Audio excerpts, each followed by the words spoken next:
Real quick, that's the best leader we got. He's now the second best intern that's ever gone through Momentum, right after me. That's okay. I'm joking.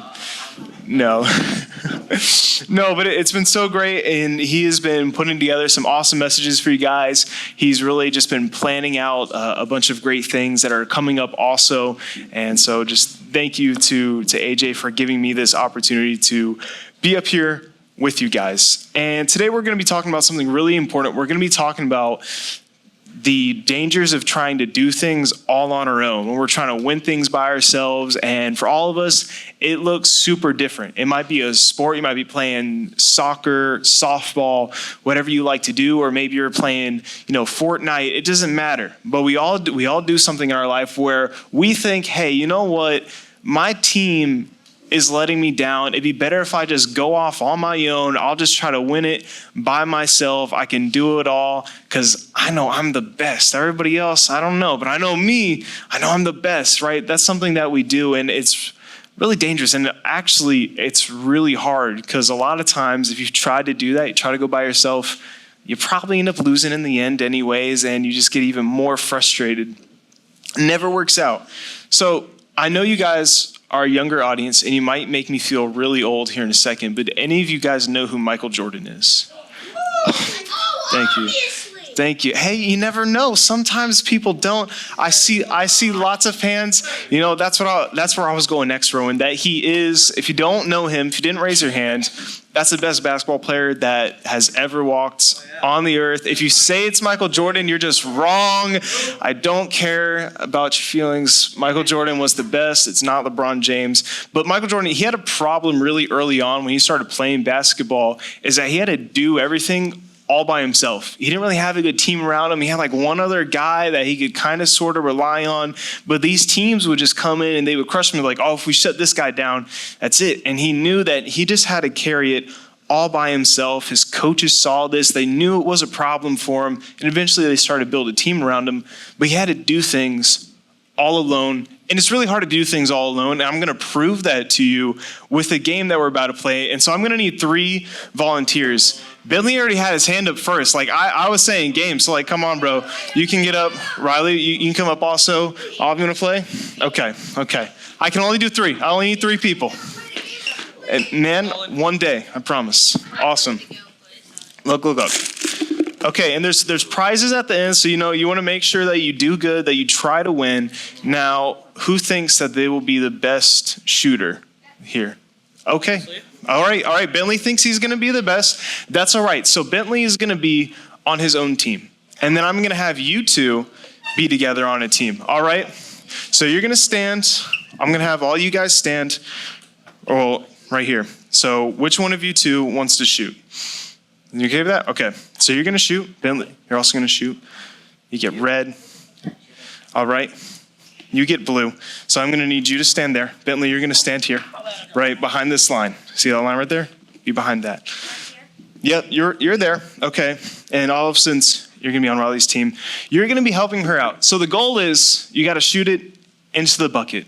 First to get 2 is going to win. Now, Bentley, you can't move, right? It's just you, man.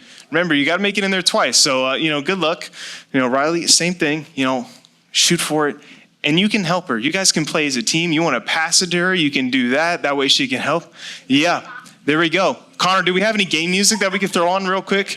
Just to get a little bit, lively, because then this matters. We're winning. We're playing for prizes. Okay, so let's see. On 3, 2, 1, go. Oh, man. You can't. Hey, whoa. Where are you going? You're by yourself, man. You're by yourself. I know your ball. Where's your team? Olive, help her. I know. You can help her. You guys just got to get into the bucket. That's it. Right? You can pass it to her, and you can help her. Just drop it in. Look, it's so easy. They just have to do it one more time. Throw it back, and Billy, you said you were the best. You said you were the best shooter. You said you were the best shooter, man. Olive, you got to get the ball. Where'd it go? Or you can just put it in. Oh my goodness. Dude, it's not rigged. It's not rigged. Those are my winners. I'm sorry, bro. Hey, but you're a good sport. You're a good sport, so you win also. Everybody wins in the end. Right? It's huge. It's great. It's great, right? And so I did that because obviously it was super unfair, right? It was stacked against Bentley. There was no way he could win that by himself. And that can happen to us a lot of times where we choose to just strike out like we're gonna do it alone. I'm the best shooter, right? And I'm sure he's amazing. He would have been, just right in if we kept feeding him the ball, but he was on a team by himself. And a lot of times, if we're trying to do these things by ourselves also, we're going to have problems. And if we can even look at the Bible, it's going to tell us the same thing. So today we're going to be reading out of 2 Corinthians. We're going to be reading chapter 1 and going verses 8 through 10. Just have some slides up there for you guys to read with me.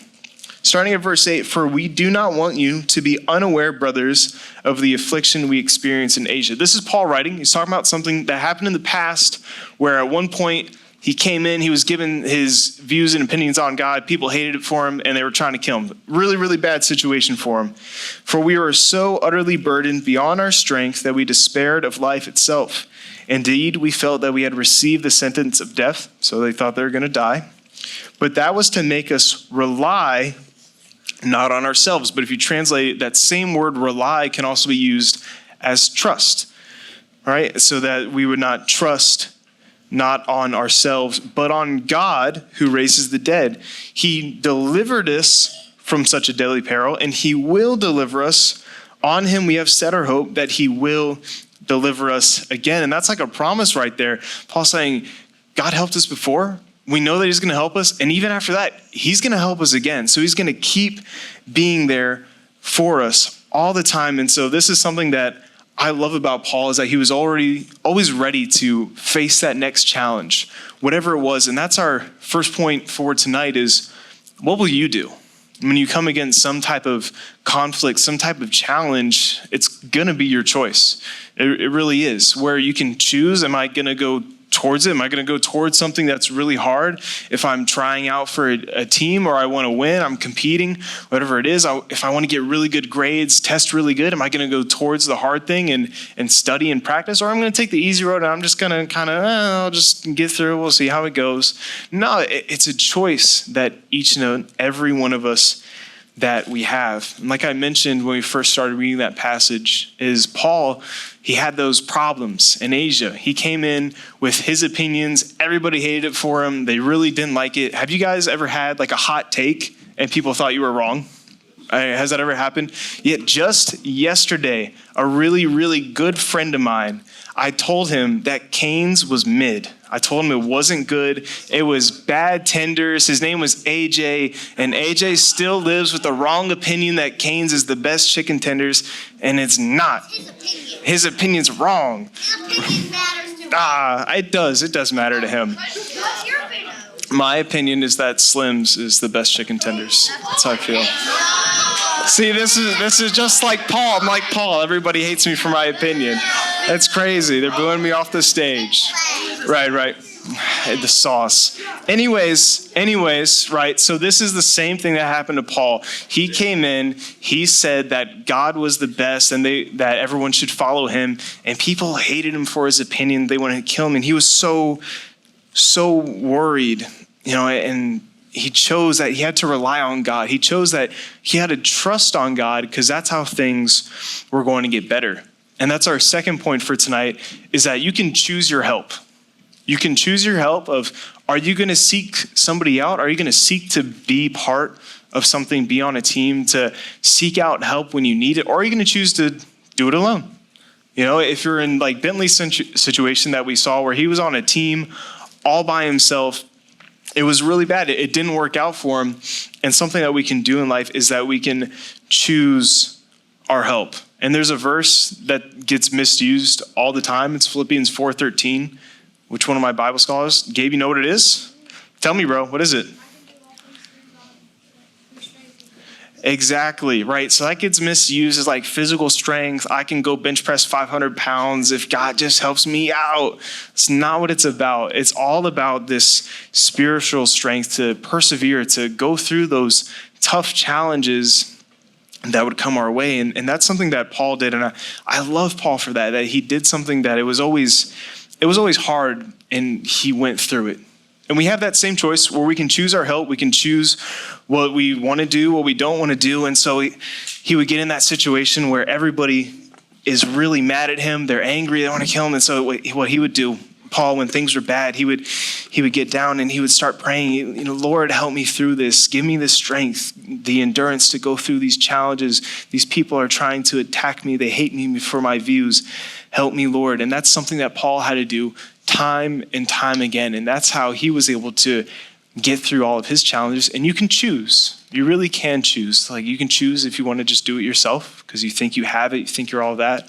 Or you can choose to rely on somebody, on something that is even bigger than yourself by choosing to go to God. And I've been there plenty of times in my own life where there's moments where I did that. And there was other moments where I said, I think I got this one. I think I can do it. And whenever I did that, it never worked. And if we're looking at the last couple verses, and Paul tells us, verse 10, that God did save him, that he knows God's going to save him, and he has hope that even after that, he will be saved again, which is our third point of how God is always God. It's not some genie in a bottle type of God that we have where we get our 3 answered prayers and that's it. We get nothing else for the rest of your life, so you better make him count.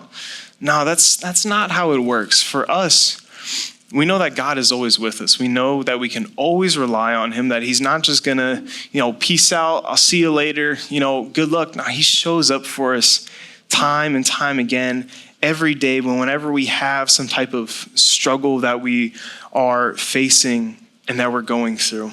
And so that's why with Paul, when he would go somewhere, he would preach, he would bring the gospel, they would hate him, but he would plant a church anyways. He would keep going through it. He would keep praying to God. He would keep asking for that help in his life, that he could show up and he would do what he has to do, because there's only so much you can do in your own strength. At some point, you'll hit that breaking point in life where you'll realize that you don't have enough in the tank. There's not enough left in you to think that you can keep going, that you can keep doing more, and you'll realize that there's this ceiling that you'll hit to where you just can't go on anymore. And so you'll have to choose of where your strength is going to come from. Is it going to come from you, or is it going to come from God, who's always there, who is just endless of all that he can provide for you? And knowing that there is help, I do want to give you that opportunity today. I want to lead you through that to where you can choose to accept this help. Because it's up to you. I told you earlier, it is totally your choice of what you want to do. You can choose to keep going through life alone, or you can choose to bring God into it with you, to choose to rely on that help. Because what are you going to do when things get tough? Are you going to go by yourself, or are you going to try to bring someone there with you?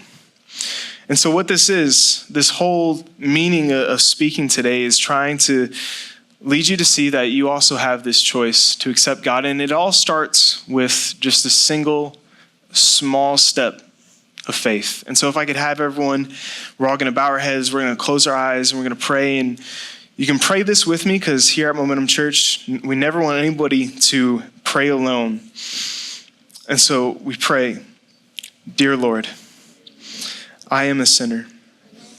Forgive me of my sins. God, I believe that you are Lord, and that Jesus is Lord of my life. I believe he died and rose again, and I place my faith in him. So as best as I can, I give you my life. Now teach me how to live. We're still going to have our heads bowed, eyes still closed. Don't want anybody looking around, feeling embarrassed or anything like that. But if you prayed that prayer with me today for the very first time, and you have chosen that in your life you want to walk with God and that you want him to be on your team so you don't go alone, then on the count of 3, if you pray that the first time and you meant it, I'm going to ask you to raise your hand so your leaders can see. 1, 2, don't be afraid. 3, everybody clap. Come on. Clap it up also. Awesome, guys. That's all I have for you tonight. Thank you so much for coming out, and we'll see you again next week.